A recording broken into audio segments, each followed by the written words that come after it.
not a money laundering case, it is a political laundering case. One accused has already joined BJP. Second accused is getting a BJP ticket. And third accused has given 50 crores in electoral bonds. This is not a money laundering case, it is a political laundering case.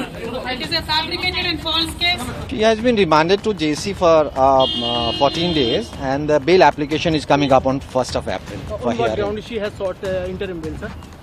There are many grounds to, we have to press on 1st of April. बड़ी खबर केसीआर की बेटी के कविता को लेकर है।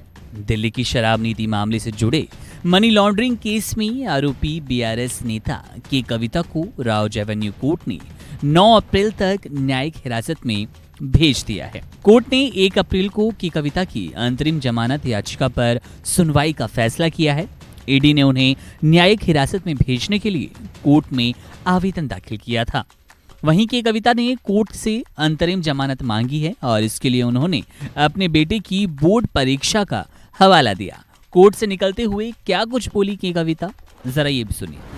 జై తెలంగాణ జై కేసీఆర్ అడిగిన ముఖ్యంగా బయటికి వస్తాను నేను టెంపరరీగా జైల్లో పెట్టొచ్చు मैडम हिंदी में कुछ बोलिए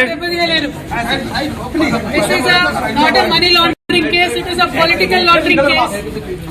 One accused has already joined BJP. Second accused is getting a BJP ticket. And third accused has given 50 crores in electoral bonds. This is not a money laundering case, it is a political laundering case. It is a fabricated and false case. We will come out very clean. జై తెలంగాణ జై తెలంగాణ జై కేసీఆర్ అడిగిన ముఖ్యంగా బయటికి వస్తాను నేను టెంపరరీగా జైల్లో పెట్టొచ్చు मैडम हिंदी में कुछ बोलिए this is not a money laundering case, it is a political laundering case. One accused has already joined BJP. Second accused is getting a BJP ticket. And third accused has given 50 crores in electoral bonds. This is not a money laundering case, it is a political laundering case. It is a fabricated and false case. We will come out very clean. जय तेलंगाना। अब जरा वकील से सुनिए कि के कविता की न्यायिक हिरासत पर वो क्या बता रहे हैं।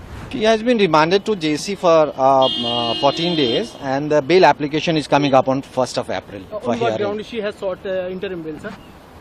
There are many grounds to, we have to press on 1st of April. बता दें कि ईडी ने के कविता की जमानत याचिका पर जवाब दाखिल करने के लिए कोर्ट से समय मांगा।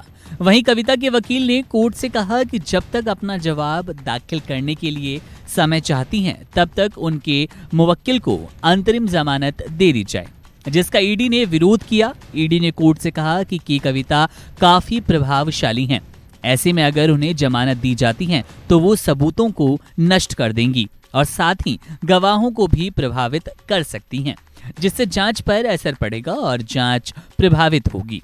ईडी ने कहा कि इस मामले में जांच एजेंसी लगातार आरोपी की भूमिका की जांच कर रही है, साथ ही अपराध के जरिए कमाई गई आय का भी पता लगाने की कोशिश में जुटी है। ईडी ने कहा कि जो लोग इस अपराध की आय से जुड़े हुए हैं उनका पता लगाने की कोशिश की जा रही है। ईडी ने ये भी कहा कि सामान्य जांच से आर्थिक अपराध की जांच ज्यादा कठिन है, क्योंकि आर्थिक अपराध करने वाले साधन संपन्न और प्रभावशाली होते हैं। ऐसे में इनकी समाज में अच्छी खासी पैठ होती है। ऐसे में ये लोग अपराध की साजिश बेहद शातिराना तरीके से करते हैं, इसलिए जांच को आगे बढ़ाना कई बार कठिन होता है।